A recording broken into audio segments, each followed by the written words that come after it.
Buenos días, hermanos. Vamos a ubicarnos en nuestro pasaje en el capítulo 20 de Apocalipsis.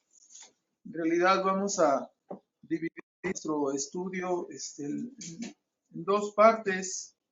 El día de hoy vamos a ver un bosquejo de 3 puntos, viendo dos consideraciones preliminares en las cuales hablaremos de las diferentes posturas acerca de lo que es el Apocalipsis 20, el tema del milenio, y después daremos una serie de citas citas de autores antiguos para que veamos cómo era la creencia, ¿no? No vamos a recorrer toda la historia de estas citas, pero daremos algunas solamente para una ilustración y finalizaremos con algunos versículos que hablan de este tema del reino de Cristo. Entonces les pido que hagamos una oración y nos pongamos en las manos de Dios. Nuestro Padre Celestial, agradecemos nuevamente en esta mañana que nos concedes poder estar reunidos en forma virtual con nuestros hermanos en la fe, las personas que nos están escuchando en este día. Y rogamos, Padre, que bendigas tu palabra, que bendigas tu evangelio, nos ayudes a predicarlo con denuedo, con confianza, sabiendo, Padre, que tú prosperarás tu palabra y que ésta no volverá vacía, y que esta palabra edificará nuestros corazones, y que esta palabra consolará nuestras almas también para perseverar hasta el día que nos llames o hasta el día que tú vengas. Rogamos, Padre, que nos des entendimiento para declarar pues la verdad y también que nos des entendimiento para recibir en nuestros corazones y no solamente guardarla como una instrucción y nada más, sino que nos des el poder y la fuerza para vivir a la luz de tu verdad, Señor. Te rogamos que nos guíes en este tiempo y una vez más te damos las gracias en el nombre de nuestro gran Salvador, quien ha perdonado nuestros pecados, quien es digno de todo honor y gloria, nuestro Salvador Cristo Jesús, en su nombre oramos. Amén. Entonces, recordamos que en la semana anterior tuvimos una gran celebración y la derrota de Babilonia acarreó, la caída de Babilonia acarreó una grande alabanza en el cielo y también vimos que debido a la caída de Babilonia precisamente son anunciadas las bodas del Cordero, ¿no? Aunque no son descritas, en realidad solamente es el anuncio. Estas bodas se consuman hasta el capítulo 21. Y también vimos en la semana anterior cómo está la formación de este gran ejército y nuestro gran Salvador Cristo Jesús viene en su caballo blanco con los ejércitos celestiales a la batalla de Armagedón, a derrotar a todos sus enemigos.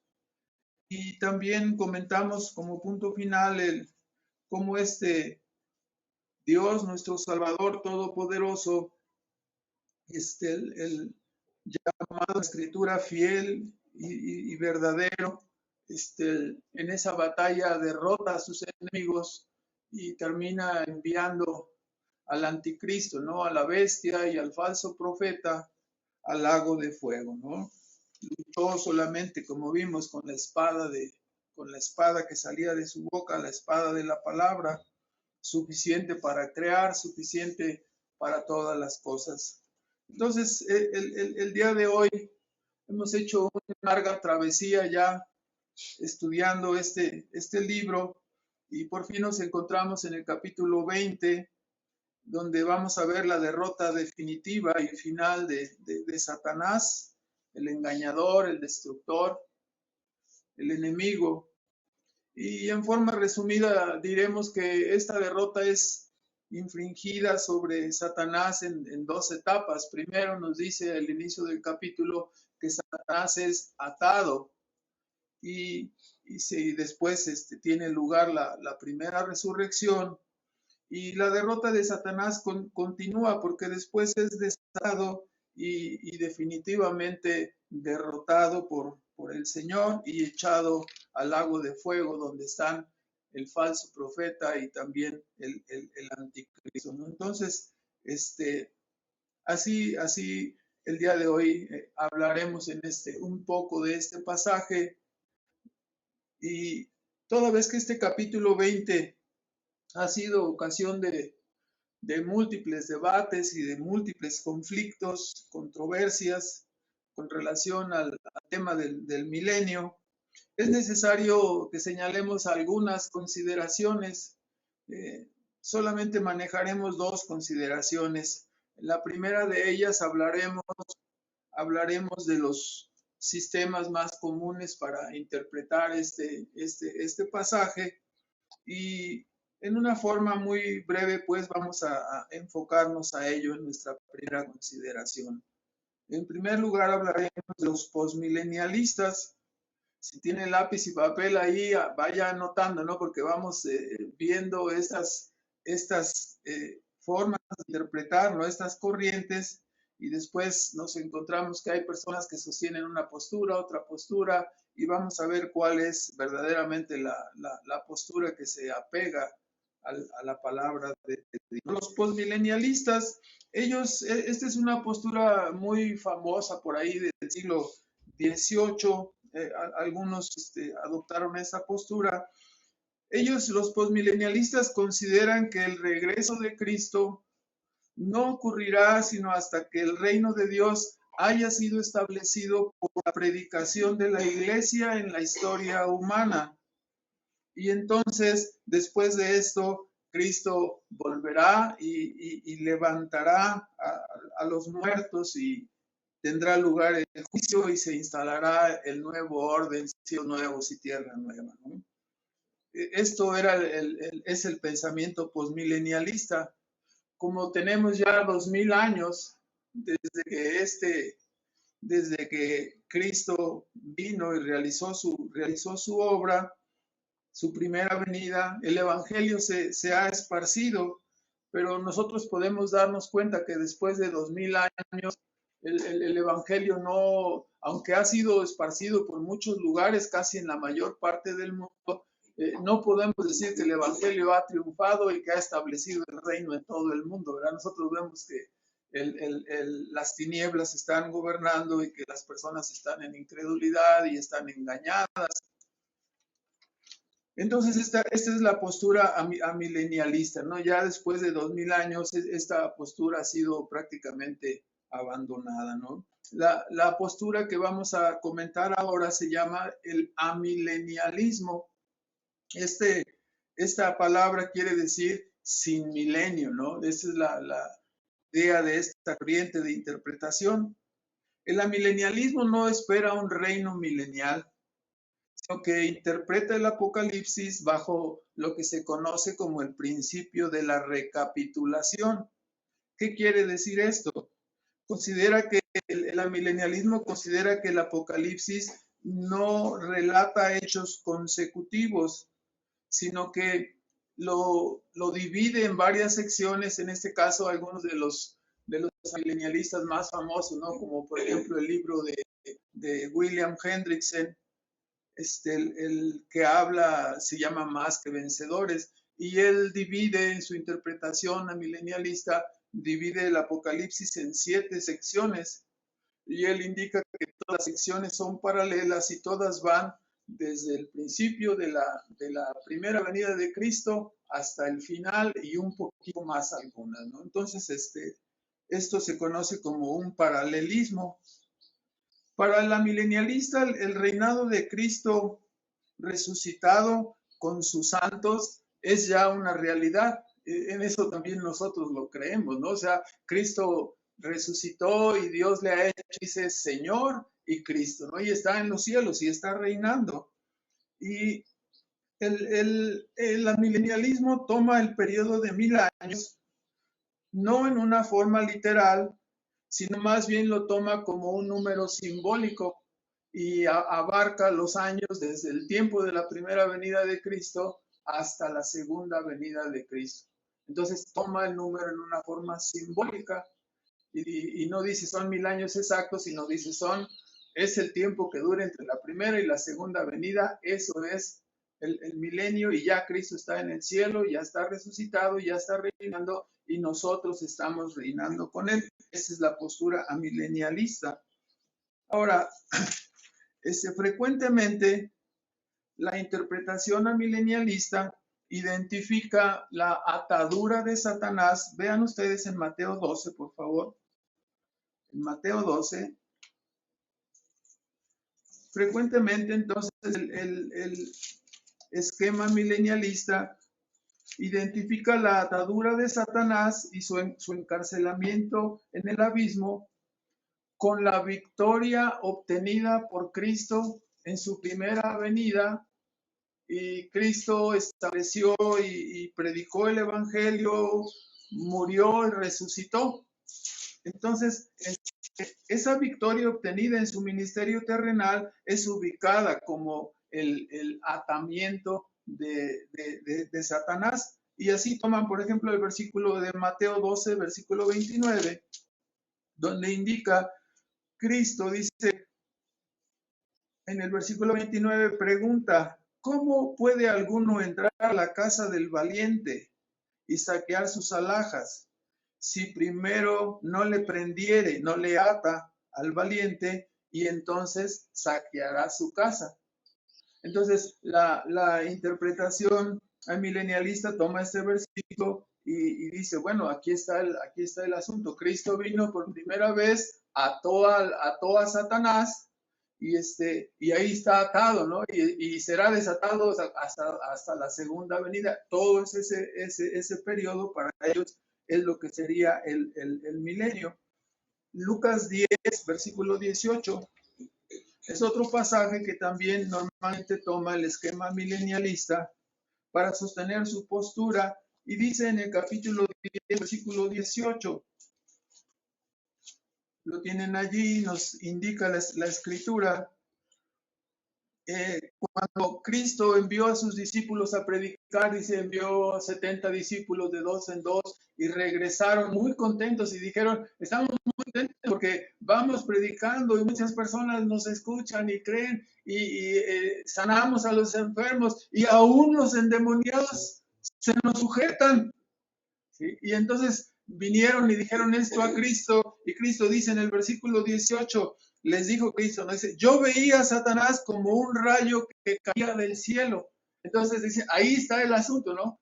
¿Sí? Satanás está siendo atado por Cristo en su ministerio terrenal, es echado del cielo, es amarrado y echado en el abismo, aunque los versículos no dicen todas estas cosas, pero se sobreentienden en el esquema así. Entonces, ¿qué es lo que podemos decir nosotros? Bueno, lo que la escritura diga, ¿no? Nosotros decimos que es innegable que existe un poder restrictivo de parte de Dios sobre el mal. Eso es indudable. Cuando Daniel le dijo a Nabucodonosor que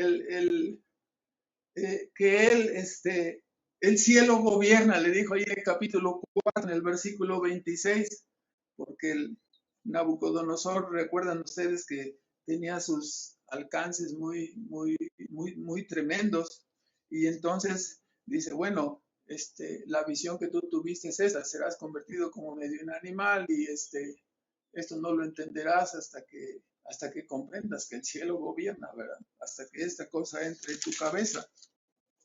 Y también el salmista, ¿no? En el Salmo 76, en el versículo 10, nos habla, dice que la ira del hombre te alabará, dice, y tú reprimirás el resto de las iras, dice el Salmo 76, 10. Entonces, la atadura efectuada por Cristo en su ministerio terrenal y su triunfo en la cruz, voy a decirlo de esta manera, no pueden ser identificadas con la atadura señalada en Apocalipsis 20. ¿Por qué razón? Bueno, primero esta atadura la hizo Cristo directamente, no en su ministerio y en su trabajo. Acá en Apocalipsis 20 dice que es un ángel, a menos que vayamos a identificar a Cristo con un ángel. Ahí tenemos un argumento, ¿no? Y luego debemos entenderlo. La atadura que se señala en Apocalipsis 20 es una atadura escatológica, no es algo que ocurrió en el pasado, en la primera venida de Cristo, es una atadura que es un acto escatológico que va a suceder, es algo que ocurre en el futuro, es algo por venir. Además, si nosotros miramos esto, ¿no? Preguntamos, el propio complot de la muerte de Cristo, ¿qué muestra? ¿Que Satanás estaba atado? Los 2000 años de historia de nuestro mundo, ¿qué demuestran? Que Satanás está atado para que no engañe al mundo. Eso es lo que tenemos desde la primera venida de Cristo hasta este tiempo, sin ir hasta la segunda venida, hasta ahorita. ¿Qué es lo que tenemos? Que Satanás está atado y que no hay ningún ministerio de engaño en ese mundo. ¿Qué es lo que tenemos? No, no está atado. Anda engañando al mundo. Eso es lo que la Escritura nos está enseñando, nos está diciendo. Él sigue engañando a las naciones. ¿Sí?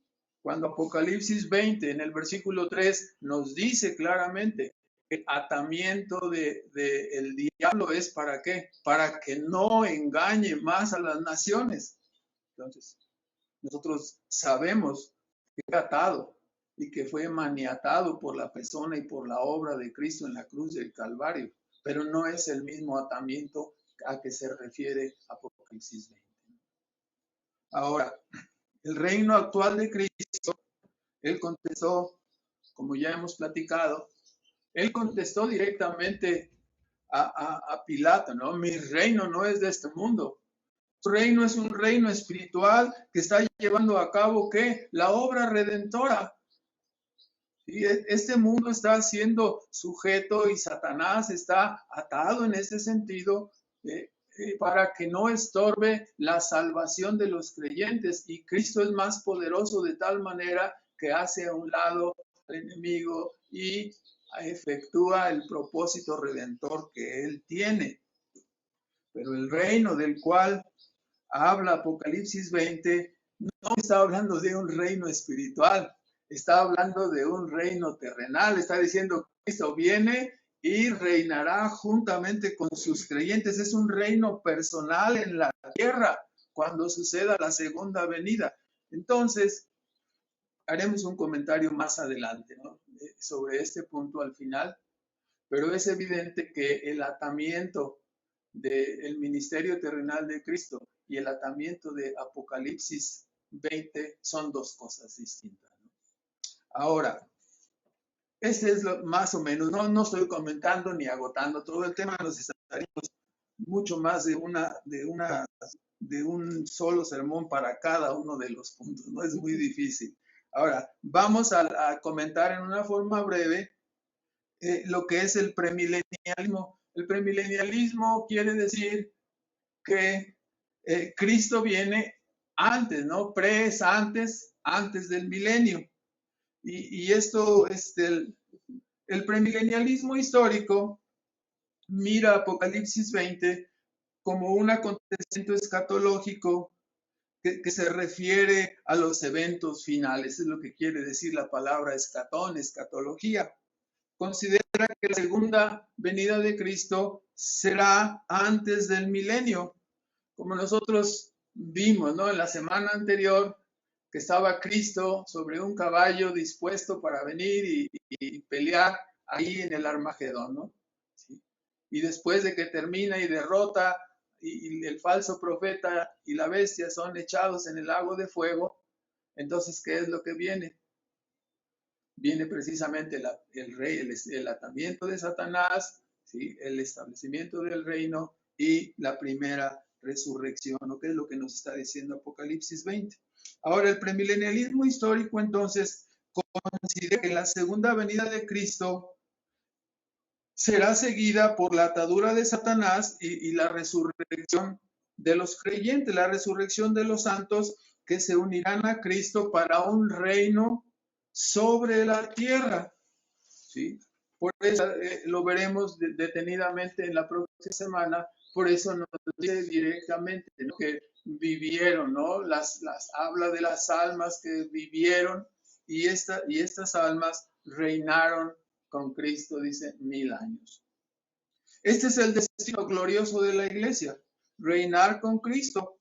Esta es la esperanza bienaventurada de los creyentes, ser resucitados en la segunda venida de Cristo y reinar con Él eternamente. Todos los sufrimientos y las tribulaciones temporales significarán nada cuando pensamos en nuestra gloria eterna juntamente con Cristo. El premilenialismo, hermanos, no ve el capítulo 20 como una recapitulación, sino que considera que hay una relación, una conexión con los capítulos. Claro, estuvimos estudiando y hay cosas que son paralelas, como cuando vimos los sellos, ¿verdad? Cuando vimos las trompetas y las copas. Hay un paralelismo ahí, definitivamente, no lo podemos negar. Pero en el caso, ¿no?, del capítulo 20, nosotros vemos que hay una secuencia. Cuando las copas fueron derramadas y termina el capítulo 16, después viene precisamente la destrucción de Babilonia en el capítulo 17 y 18. Y después viene, bueno, en este caso, el fin de Babilonia, la destrucción de la bestia, la destrucción del falso profeta, y ahora tenemos, ¿no?, en el capítulo 20, la destrucción ¿de quién? De Satanás, ¿sí? Y después ya de todas estas cosas viene el capítulo 21, que son cielos y tierra nueva. O sea, hay una secuencia lógica ahí. Como dice también en Apocalipsis 20, en el versículo 7 al 10, este reino milenial terminará con otra rebeldía, con una última rebelión, ¿sí? Cuando el diablo sea desatado y sea dejado otra vez volver a engañar, y habrá esta última rebelión que será sofocada con la derrota final de Satanás, este archienemigo de los creyentes, y será lanzado al lago de fuego, donde están los otros malvados, donde está el falso profeta y el anticristo. Esto dará paso al juicio final del trono blanco, como señala el capítulo 20, y después a los cielos nuevos y a la tierra nueva, como empieza a señalar el capítulo 21. Entonces, en una forma así rápida, hemos repasado estos esquemas, hemos repasado el postmilenialismo, el amilenialismo, el premilenialismo, y ahora hablaremos de otro ismo que es el dispensacionalismo. Esos 4 puntos, no el dispensacionalismo. El dispensacionalismo, podemos decir, también son premilenialistas, pero hay que aclarar el asunto. El dispensacionalismo es una variante del premilenialismo y también es conocido como darwinismo debido a uno de los ostentadores de esta postura. Una de las características del dispensacionalismo es que enseña un trato diferente entre Israel y la iglesia.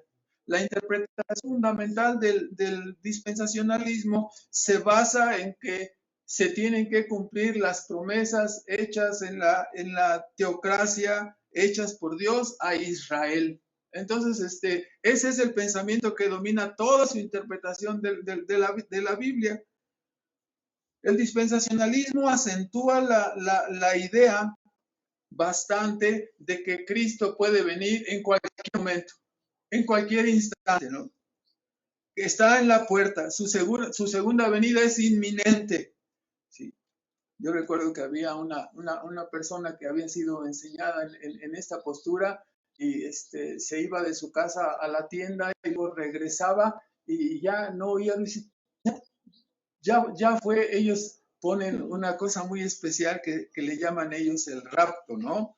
El dispensacionalismo entonces acentúa esta idea, ¿no?, de que la segunda venida de Cristo es inminente y puede ser en cualquier momento, en cualquier instante.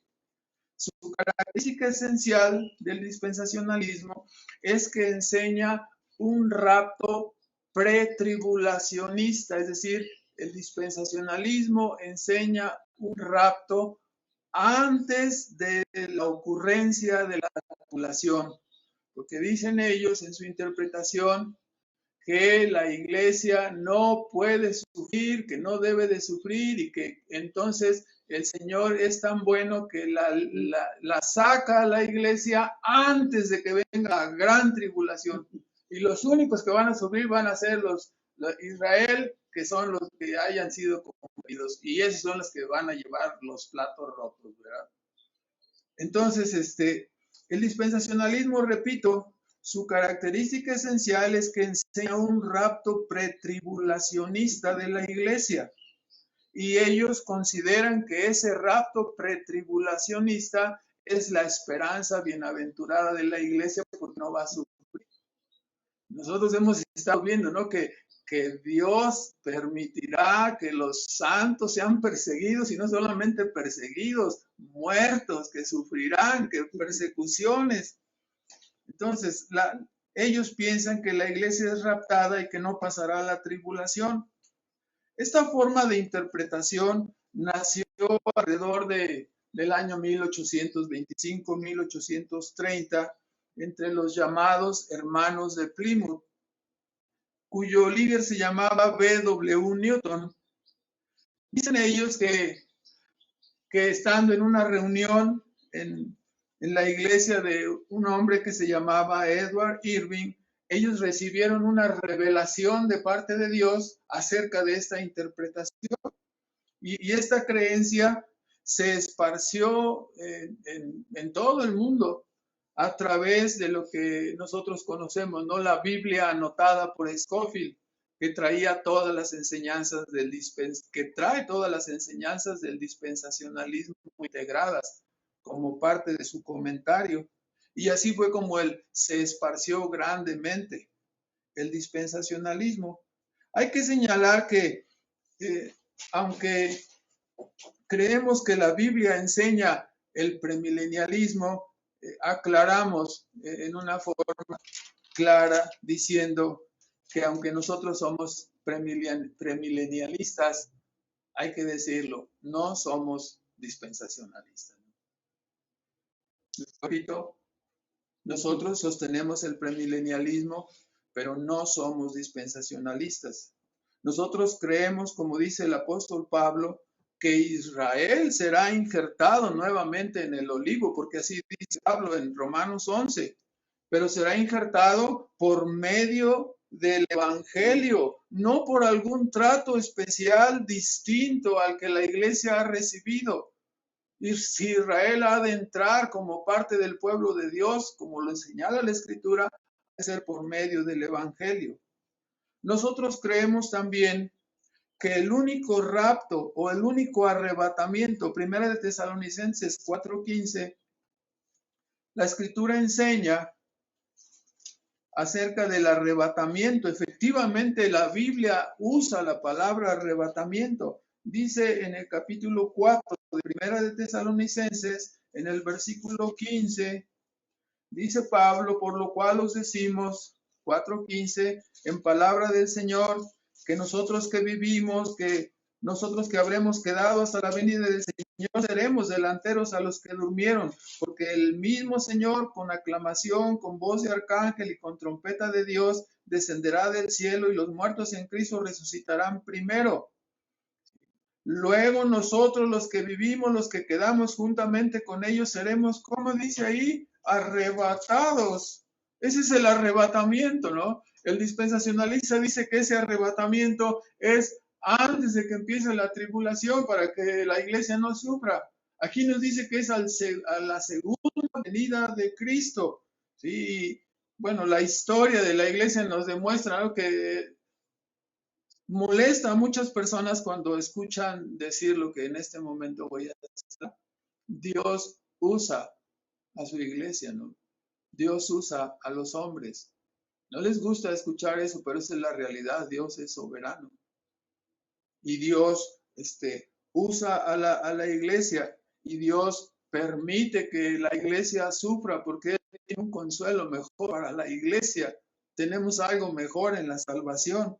Pero volviendo al punto, ¿no? El único rapto o arrebatamiento que conocemos en la Escritura es el rapto señalado aquí en primera de Tesalonicenses 4, 15 al 17, ¿no? Es el rapto en la segunda venida de Cristo. No es un rapto antes de la tribulación. Entonces, ahora, creemos también, y hay que señalarlo en Hechos 14, 22, como Pablo dijo al final de su primer viaje misionero, ¿sí? Cuando fue confirmando las iglesias por las cuales había pasado predicando de ida, predicó el evangelio, estuvo 3, casi 4 años y luego regresó confirmando las iglesias, y en Hechos 14, 22 nos dice que les dijo: hermanos, es necesario que a través de muchas tribulaciones, de muchos sufrimientos, entréis en el reino de los cielos. No hay la idea en la Biblia que Dios no quiera que las personas sufran. No, es que eso no puede ser un Dios que deja que sus hijos sufran. No lo puedo concebir. Pues tienes que entender, ¿no?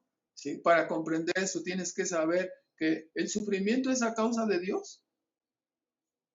Y la respuesta es que no, ¿verdad? La respuesta, ¿dónde está? ¿Por qué el hombre sufre? Porque el hombre no se quiere sujetar, porque el hombre no quiere obedecer, porque el hombre desobedece a Dios. Tenemos una historia de toda la humanidad desobedeciendo a Dios, y lo único que ha traído es que miseria, pobreza, robos, malos gobiernos, guerras, pestes, un montón de cosas provocadas por los seres humanos por su desobediencia, por no sujetarse a Dios.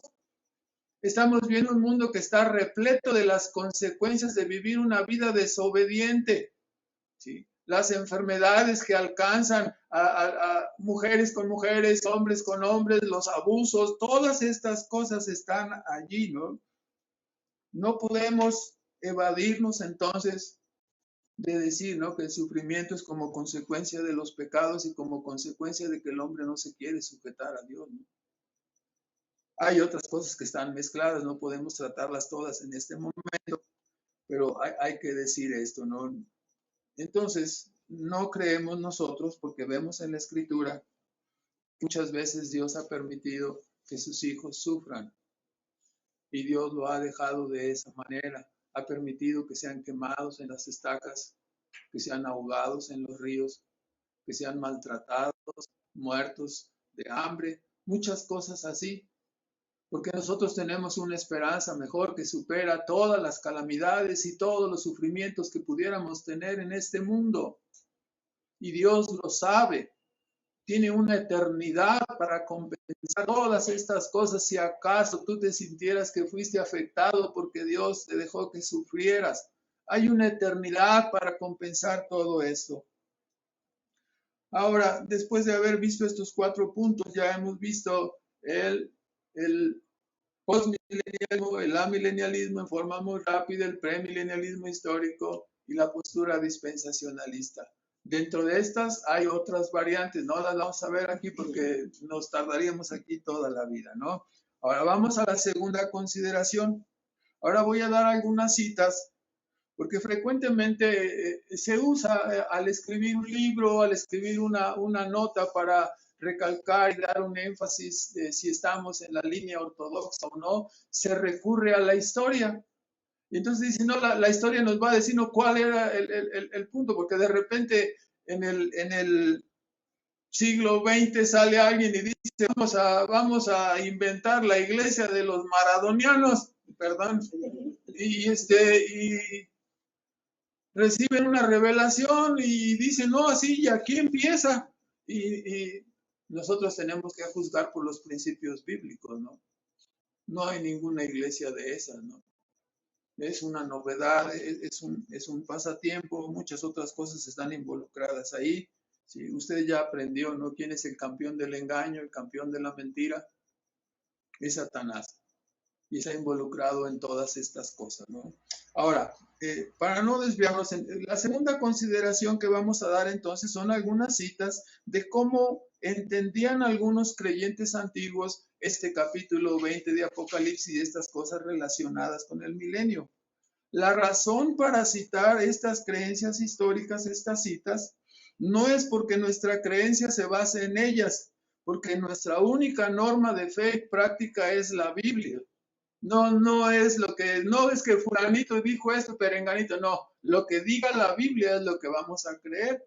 Estamos dando esta introducción, este estudio introductorio para poder comprender un poco más lo que vamos a estudiar en este capítulo 20.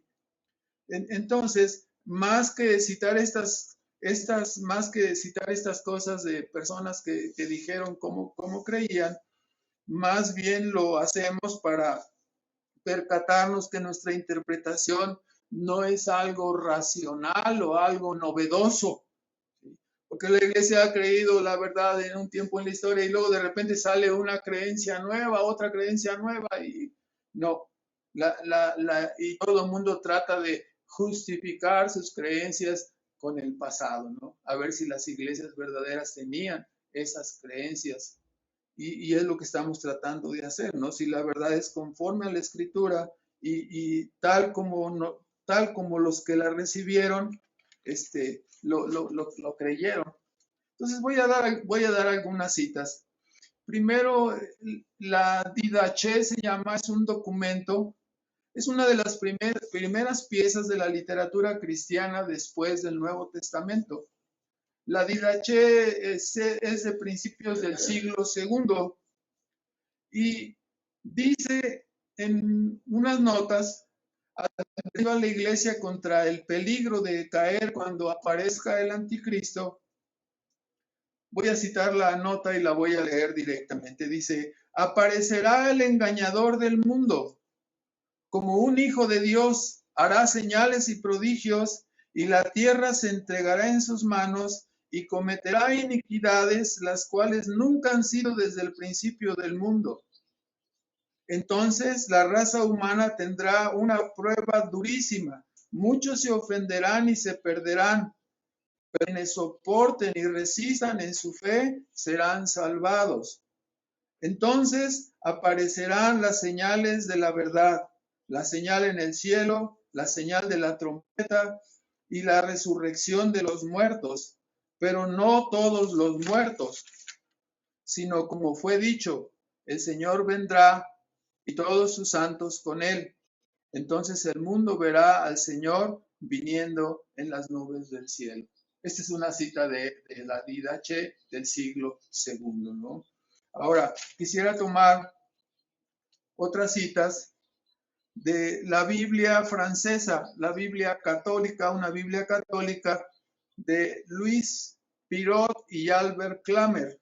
Dice en su comentario de este capítulo de Apocalipsis 20, tocante a la interpretación literal de que hay un milenio, ¿no? Dice, varios autores cristianos de los primeros siglos pensaron que Cristo reinaría 1000 años en Jerusalén antes del juicio final.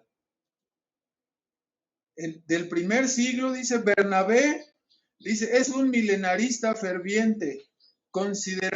Él consideraba que la duración del mundo serían 6 años y después vendría el descanso de 1000 años. Así era su percepción.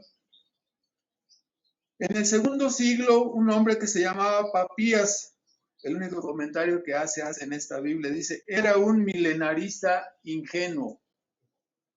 No sabemos por qué dijo eso, pero así hay que decir lo que dice.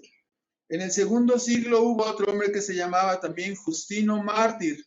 En su diálogo contra Trifón, porque acostumbraban a escribir, cuando surgió una herejía, entonces escribían y contestaban lo que estaba mal de estas personas. Entonces, en su diálogo con Trifón dice, pensaba que el milenarismo formaba parte de la ortodoxia. Eso es lo que dijo Justino Mártir.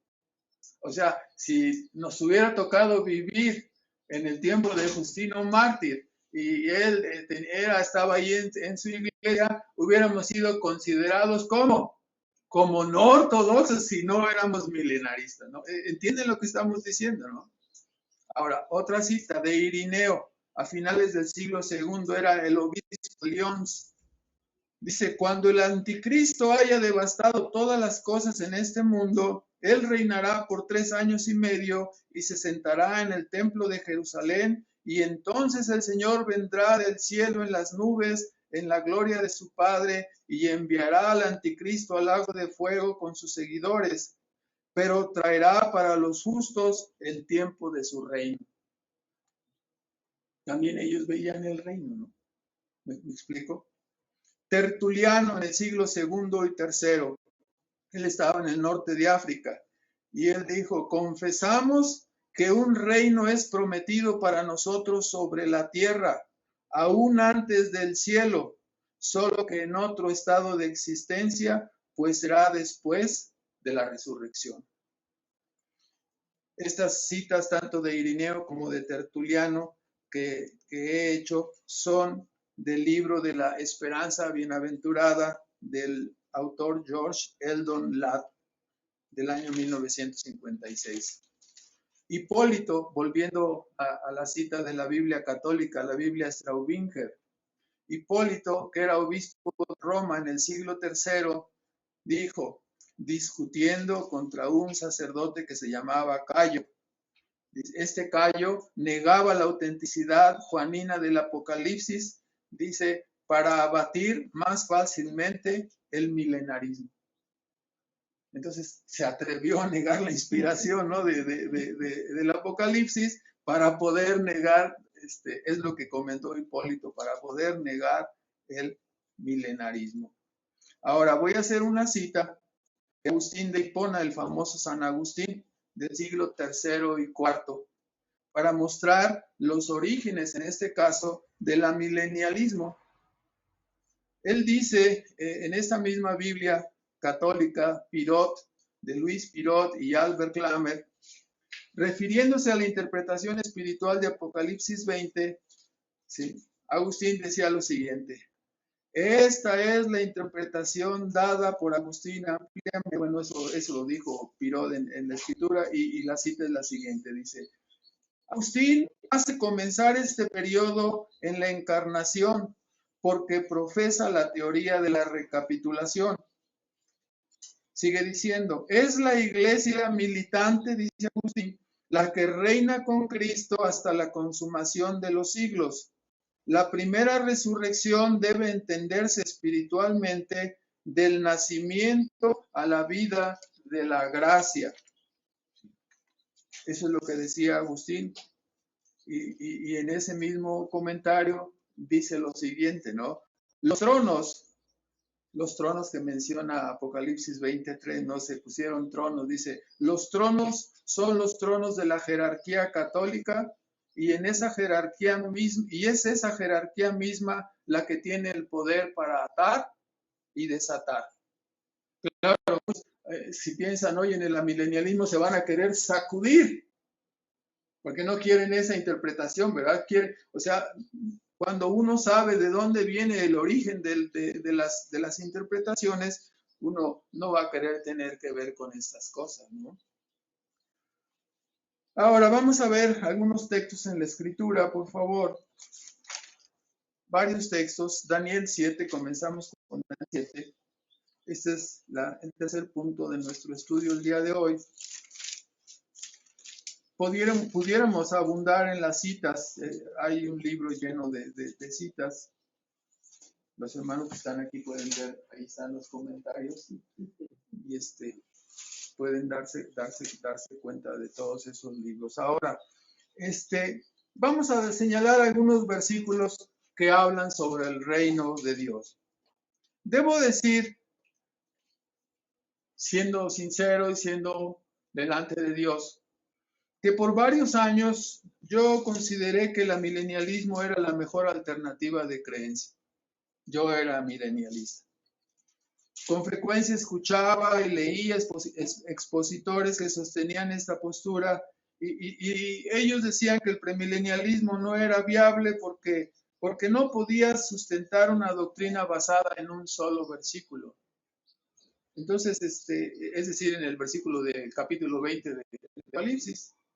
Sin embargo, lo digo de esta manera, sin buscarlo, en la lectura cotidiana de la Escritura, me llevó a darme cuenta que no solo la expectativa de las promesas del Antiguo Testamento acerca del reino estaban ahí, como por ejemplo el pasaje de Daniel 7, del versículo 24 al 27, todo el pasaje habla de varias cosas, pero ahí dice, y los 10 cuernos significa que de aquel reino se levantarán 10 reyes, y tras ellos se levantará otro, el cual será mayor que los primeros, y a 3 derribará, y hablará palabras contra el Altísimo, y a los santos del Altísimo quebrantará, y pensará en mudar los tiempos y la ley, y entregados serán en su mano hasta tiempo y tiempos y medio de un tiempo. Empero se sentará el juez y quitará su señorío para que sea destruido y arruinado hasta el extremo, y que el reino y el señorío y la majestad de los reinos debajo de todo el cielo sea dado al pueblo de los santos del Altísimo, cuyo reino es reino eterno, y todos los señoríos le servirán y obedecerán. Entonces, cuando uno ve ahí, dice, pero ¿cuál reino si no hay reino? Pero aquí sí dice, ¿no? Y por más que quisiéramos hacer el esfuerzo para aplicar muchas de estas cosas, pueden ser aplicadas a Antíoco IV Epífanes, como sabemos, ¿no? De la historia de este hombre que fue un prototipo del anticristo. Pero de ahí para decir que no hay ningún reino, no, sí hay un reino, y hay un reino prometido, y ese reino prometido es entregado a los creyentes, ¿no? En Mateo 26, y vamos leyendo la escritura y los textos surgen. Mateo 26 en el versículo 29, cuando Cristo está ahí celebrando la última Pascua, y en el versículo 29 dice Cristo, esta es mi sangre del nuevo pacto, 28, la cual es derramada por muchos para remisión de los pecados, y os digo que desde ahora no veré más de este fruto de la vid hasta aquel día cuando tengo de beber nuevo con vosotros. ¿En dónde? En el reino de mi Padre. O sea, hay un reino. No podemos evadirnos a eso. El pasaje paralelo es Lucas 22, 16, que trata de ese mismo punto por parte de Lucas. Ahora, en el capítulo 22 de Lucas, en el versículo 29, capítulo 22 de Lucas, en el versículo 29, dice Cristo a sus discípulos, ¿no? Yo pues os ordeno un reino como mi Padre me lo ordenó a mí, para que comáis y bebáis en mi mesa, en mi reino, y os sentéis sobre tronos juzgando a las 12 tribus de Israel. Entonces, uno no puede decir, no hay reino, y pasar por estos versículos y saltárselos y darles la vuelta, hacerlos para un lado. Lucas 14, versículo 14 y 15. Hablando de la caridad y cómo dice cuando hagan banquete, dice, no lo hagan para las personas que les pueden regresar el favor, ¿no? Dice 14, sino dice, serás bienaventurado, 13 más, cuando haces banquete llama a los pobres, a los mancos, a los cojos, a los ciegos, y serás bienaventurado porque no te pueden retribuir, mas te será recompensado en la resurrección de los justos. Normalmente en varios pasajes la resurrección es mencionada como de justos e injustos, como si fuera sincrónica. Ninguno de estos pasajes dice que la resurrección sea sincrónica, pero son mencionados en forma al mismo tiempo, ¿no? ¿Sí? Está diciendo que ocurrirá la resurrección de justos y de injustos. No está diciendo que será al mismo tiempo, está diciendo que va a existir la resurrección de justos y la de injustos. En este caso, se privilegia, ¿no? Al llamar a la resurrección de los creyentes, la resurrección de los justos. Nos está indicando, bueno, siga leyendo, ahí en el versículo 15, y oyendo esto, uno de los que juntamente estaban sentados a la mesa le dijo, bienaventurado el que comerá pan en el reino de los cielos. ¿Sí? Le hubiera dicho Cristo, no, espérate, estás mal, no hay ningún reino, estás equivocado, pero Cristo no le dijo nada, ¿sí? No, te será recompensado en la resurrección de los justos. Ahora, ya estoy repitiendo, aunque normalmente la resurrección parece ser igual de justos e injustos, aquí en este pasaje, cuando se habla de resurrección de los justos, como que se privilegia, así como en Apocalipsis 20, que hay una resurrección de justos y hay otra resurrección de injustos. Entonces, eso pues hay que interpretarlo, ¿no? Creo que el pasaje de Primera de Corintios nos da luz en ese sentido. Primera de Corintios 15, en el versículo 23, hablando Cristo del gran tema de este capítulo 15, la resurrección. Dice, la resurrección, dice, pero cada uno resucitará en su orden. Y empieza a hablar como de una formación, ¿no? Militar. Cristo primero, ¿no? Cristo es el primer resucitado. Él es las primicias, el primer resucitado para el nuevo mundo, ¿no? Él es Jesucristo. Ahora, luego, o sea, desde la resurrección de Cristo hasta la segunda venida, dice, ¿resucitarán quiénes? Los que son de Cristo. Ahí no está hablando de todos, justos e injustos. Dice, no, los que son de Cristo. O sea, concuerda con lo que nos está diciendo Apocalipsis 20, ¿no? Y dice, luego el fin. Y algunos hacen el comentario, ahí está, dice luego el fin. Y se imaginan que están viendo una película de Hollywood donde aparece The End, hacia el fin. ¿Y ya qué sigue después de The End? No, pues ya no sigue nada. No, pero lea la Biblia. No ponga el ejemplo de la película, dice el fin y explica, dice, cuando Cristo entregará el reino a Dios y al Padre, cuando habrá quitado todo imperio y toda potencia, potestad. ¿Qué quiere decir esto? Y lo dice el versículo 26, el 25, dice, ¿cómo es que va a quitar todo imperio y toda potencia y toda potestad? Dice, porque es menester, es necesario que Cristo, ¿no? Reine hasta poner a todos sus enemigos debajo de sus pies. O sea, ¿qué nos está diciendo? Que las cosas serán en este orden. Cristo primero, luego los que son de Cristo en su venida y luego el gobierno, el reino de Cristo, y luego que ahí sí aparece el fin, ¿no? Porque es el juicio y entrega ya el reino puesto en orden y es entregado, ¿no? Entonces, así lo tenemos. Coincide también el apóstol Pablo ahí en Primera de Timoteo, Segunda de Timoteo, cuando está despidiéndose, él ya está pensando que ya llega el tiempo de su fin, cuando dice ahí en el versículo 7, no he peleado la batalla, he guardado la fe, ¿sí? He acabado la carrera, por lo demás dice, me está guardada la corona, la cual me dará el Señor, juez justo, 4:8 de segunda de Timoteo, en aquel día, no solo a mí, sino a todos los que aman su venida. Entonces, ya se está despidiendo, pero en el capítulo 4, en el versículo 1, antes de decir todas estas cosas, ¿por qué requiere a Timoteo que tenga cuidado? Ya se va, ya me voy, ya mi tiempo está señalado. Entonces, yo te requiero, dice en 4:1, el contexto está hablando, ¿no? Ya voy a recibir, ya estoy esperando a todos los que aman la venida del Señor, ¿no? Yo requiero, le dice a ti, te requiero delante de Dios y del Señor Jesucristo.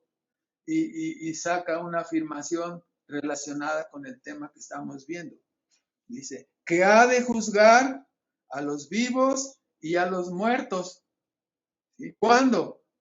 En su manifestación. ¿Y en qué? Y en su reino. La palabra manifestación es la palabra epifanía, es la palabra utilizada para hablar de la segunda venida. ¿Sí? Podemos leerlo así, que Él juzgará a los vivos y a los muertos en su segunda venida. ¿Y en qué dice? Y en su reino. Entonces, bueno, ya puede usted imaginar, ¿no? Si yo tenía una creencia y estaba escuchando y leyendo y pasaba por estas partes y me quería yo saltar estas partes, pero no me podía saltar. Apocalipsis capítulo 2. También en esta parte, cuando Pablo dice, ahí en 2 de Timoteo 4:1, que acabamos de ver, cuando Cristo venga, ¿no? En su manifestación y en su reino. La pregunta aquí es, ¿no es este el orden de Apocalipsis 20? En su manifestación y en su reino, ¿no?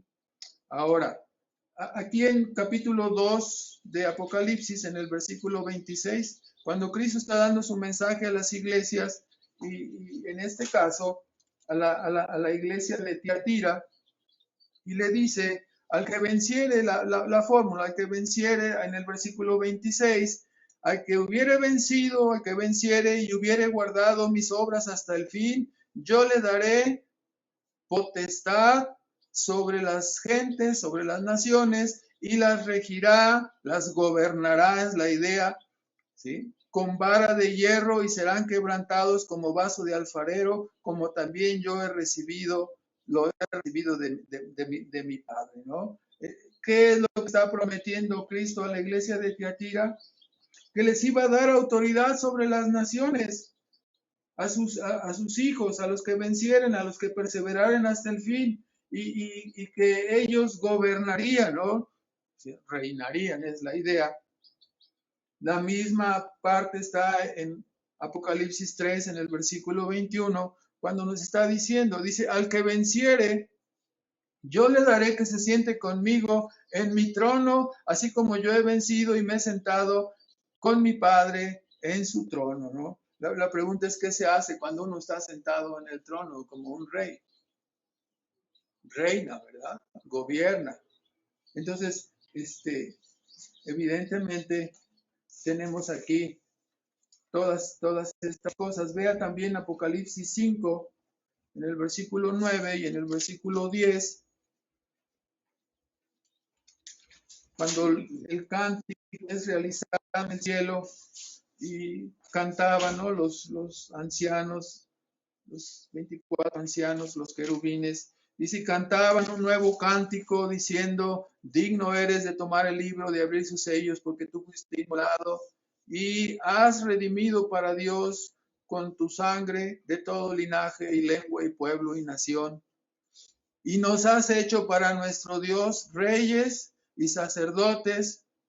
¿Y qué dice? Y reinaremos ¿en dónde? Sobre la tierra. Entonces, Cristo promete que su pueblo compartirá su reinado. Es decir, nosotros no solamente somos el reino de Dios porque nos hemos sometido y hemos sido salvados y estamos en el camino del Señor, ¿sí? Pertenecemos al reino porque Dios compartirá, el Señor, nuestro Salvador, Cristo Jesús, compartirá su trono con nosotros y reinaremos con Él, ¿sí? También en Mateo 19, la misma idea, cuando Cristo declara en el capítulo 19 de Mateo y en el versículo 28, dice Pedro, nosotros te hemos seguido y hemos dejado todas las cosas, ¿qué pues tendremos en el futuro? ¿No? Se refiere Pedro y dice Cristo en el versículo 28, 19-28 de Mateo, Jesús le dijo, de cierto os digo que vosotros que me habéis seguido en la regeneración, cuando se sentará el Hijo del Hombre en el trono de su gloria, claro, para reinar, como nos dice Apocalipsis 20 también, dice, vosotros también os sentaréis sobre 12 tronos para juzgar a las 12 tribus de Israel, ¿no? Bueno, resulta evidente que la venida del reino escatológico de Cristo, de acuerdo solamente a los versículos que hemos leído, lo que Cristo hizo, ¿no? Es esencial la venida de este reino para la obra redentora, para que sea consumada la obra redentora de Cristo. Lo que Cristo hizo en la cruz permanece inconcluso hasta que sus redimidos entren al reino. Ahora, yo te digo, hermano, lo que sucedió en mi caso, y he platicado esto por si quizás a alguno más le haya pasado lo mismo. Si puedes leer estos versículos una vez y otra vez y otra vez, ¿sí? Cuando el Señor tocó mi corazón tocante a las doctrinas de la gracia, de la soberanía de Dios, como todas las personas en forma natural, yo resistía. No sé cuántas veces, cientos de veces, tuve que leer Romanos para decir, finalmente doblegado, ¿no? Que sí existía la predestinación y que sí existía la soberanía de Dios. Pero fue como si un rayo hubiera venido sobre mi mente. Y yo te digo lo mismo, si puedes leer estos versículos una y otra vez en tu lectura cotidiana de la Biblia, y luego decir desde el fondo de tu conciencia que no hay reino, que no hay tal esperanza, que la Biblia no dice nada al respecto, aún así yo te pediría que volvieras a meditar y que volvieras a examinar ese tema que trae tanto gozo y esperanza al corazón de los hijos de Dios. Porque yo creo que verdaderamente es una esperanza bienaventurada estar aguardando la venida de Cristo para que sea establecido su reino. Hay muchas preguntas cuando uno dice, pero hay 1000 preguntas que quizás no podemos contestar respecto de cómo van a ser las cosas, pero ¿quién puede contestar todo? O sea, ¿quién puede contestar todo? Tenemos que seguir lo que dice la Biblia, aunque algunas cosas lleguemos a entenderlas en una forma un poco limitada. Quisiera terminar solo con 2 comentarios. Una vez más, quiero decir que no podemos, bueno, primero indicar que la próxima semana hablaremos ya en forma textual, leyendo punto a punto aquí en el capítulo 20 de Apocalipsis. Hoy fue un estudio introductorio, pero podemos decir en un primer comentario que una vez más decimos que no podemos identificar el atamiento que Cristo hizo en su ministerio terrenal al derrotar al diablo en la cruz con el atamiento de Apocalipsis 20 que hace este ángel hacia el diablo. ¿Por qué? Porque el atamiento que hizo Cristo es en su obra, es un atamiento del cual Satanás jamás se podrá desprender. Ese atamiento no se lo puede quitar. Ha sido derrotado en la cruz de Cristo, en la cruz del Calvario, por la obediencia perfecta de Cristo. Jamás podrá zafarse y escaparse de esa atadura. Este atado del ministerio terrenal de Cristo es uno del cual Satanás no podrá libertarse jamás. Cristo murió y resucitó y el diablo jamás podrá revocar o cambiar este glorioso hecho. El atamiento de Apocalipsis 20 es un hecho escatológico distinto, del cual después del milenio, como claramente lo enseña el capítulo 20, Satanás será suelto para hacer el trabajo que él hace siempre, engañar.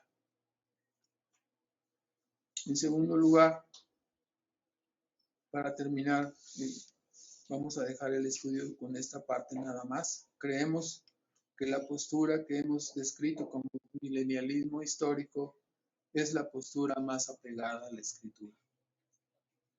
¿Sí? No he tratado de no ser ofensivo ni descalificar a las personas en su postura, en su posición, pero hemos de tratar de ser bíblicos en nuestras apreciaciones y por eso hemos tenido hoy la oportunidad de repasar un poco conceptos y repasar un poco las posturas para poder entender un poco mejor lo que vamos a decir respecto al capítulo 20 de Apocalipsis. Les pido que sigamos orando y que roguemos a Dios que nos dé entendimiento, pero más que entendimiento, que nos dé la necesidad que nos dé el deseo de caminar y de andar en sus caminos y de obedecer su evangelio, y que nos siga dando el gozo de la esperanza de la vida venidera, de su segunda venida, que enderezará todas las cosas, que este mundo finalmente será derrotado y el reino de Cristo será establecido. Vivimos día a día esperando y anhelando que el mal termine. Vivimos cada día anhelando que venga el reino de Dios, y eso debe animar y llenar nuestros corazones de alegría. Estamos llenos de esperanza, estamos llenos de fe. No confiamos en nosotros mismos, solo en la persona y en la obra de Cristo. Y deseamos de todo corazón entender y obedecer el evangelio que nos es revelado en las Escrituras, no tratando de meter el marco de interpretación sobre una postura, sino dejando que la Biblia nos dirija y nos guíe a la postura que la Biblia tiene. Que Dios nos ayude. Oramos, hermanos, por favor. Nuestro Padre Celestial, damos las gracias por este tiempo. Suplicamos que tu Espíritu Santo nos guíe a la verdad y que no permitas que nos desviemos de tu camino. Especialmente, Padre, que no permitas que nos apartemos de la obediencia y de la práctica de tu palabra, Señor. Que nuestro corazón y nuestra vida sean conformados a los mandamientos y a la verdad de tu evangelio. Ayúdanos para no imponer nuestros pensamientos sobre la Biblia, sino a dejarnos moldear y dirigir por los preceptos que son declarados en tu palabra, Señor. Pedimos tu ayuda y te damos las gracias en el nombre de nuestro maravilloso Salvador, Cristo Jesús. Y rogamos que si alguna persona que ha estado escuchando estos estudios y estos mensajes, que tenga paciencia, que tú obres en sus corazones para que sigan escuchando la verdad y perseveren en el camino de tu Hijo Jesucristo. Damos gracias porque tú nos has puesto en este camino, y damos gracias porque eres nuestro Dios y nuestro Salvador. En el nombre de Cristo, recibe nuestra adoración y guárdanos en tu camino, Señor. Amén.